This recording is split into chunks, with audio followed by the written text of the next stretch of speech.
Type-C is on just about everything these days. So get a thing that can plug into everything. Maybe?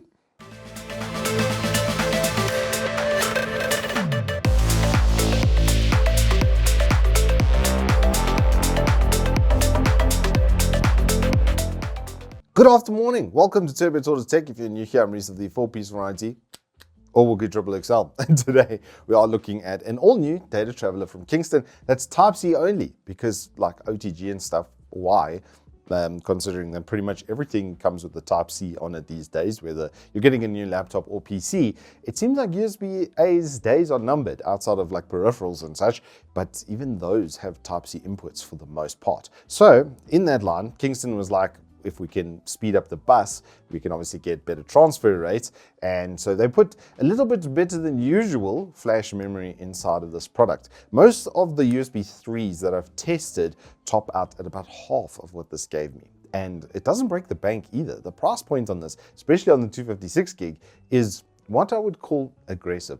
But first, let's have a closer look at the product itself. So on the back, there is a little ring over there for your lanyard, and then it's got a clear blue plastic cover that then clicks into position and exposes the Type-C on top. It then says Kingston on the front with 256 gigs, so you know the size as well just by looking at it. And there are little rails that it runs on over there with a little click type system, as you can hear on the microphone as I do that. And so I don't think it's going to have a terrible longevity, to be honest. It does feel pretty good. Overall, the build quality, I'm quite happy with it. And I've been very impressed as of late with Kingston's memory, and this will show you why. If we look at an empty test on Crystal Disk Mark, you're going to see that 200 meg read and about 100 meg write is quite possible. However, under test, I mostly got about 50 to 60 meg as the best write kind of speeds, but the read speeds were averaging in like the 170 range over an extended test with a large amount of data. That's a couple gigs worth of data that I was transferring over there. This is being done with NVMe's as well, so there's no bottleneck on the storage from that side, and it is being done on an X570 board, my actual main machine, via its Type-C.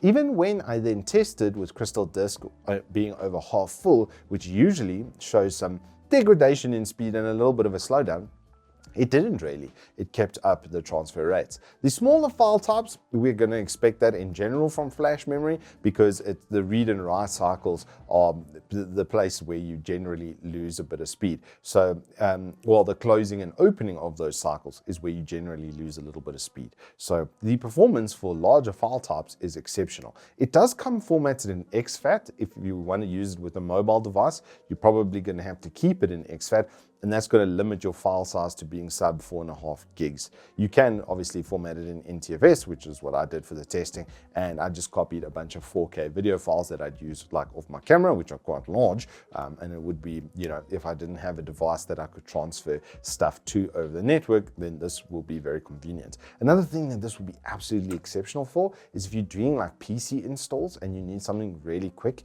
because of that read speed being like twice what you get from a normal USB 3, you are going to effectively drop that read time by double. So if you're doing a lot of deployments of software, etc., then this should be right up your alley. All of that for under 500 South African rands is very aggressive from Kingston as far as the price versus performance goes. And from what I've seen with their SSDs, their flash memory and stuff is exceptionally good quality. So yeah, this will probably be my next flash drive, because I was thinking about it, there isn't a single device that I've used or own anymore pretty much that doesn't have a Type-C. It's only my retro gaming machine, in which case I've got an old SanDisk 16 gig for that. But if you need something with a little bit more space and you're going to transfer bigger files, especially on that read, if you're going to deploy it to here and then deploy it to multiple other systems, yeah, you don't have to worry. It's about as fast as a good spinning disk. I was trying to say disk and fast at the same time. Yeah, welcome to ADHD Brain. Anywho, that is all I've got for you on this Kingston Datatraveler 80m. If you have enjoyed it, please hit us up with a like and subscribe, and I will see you on the flip side.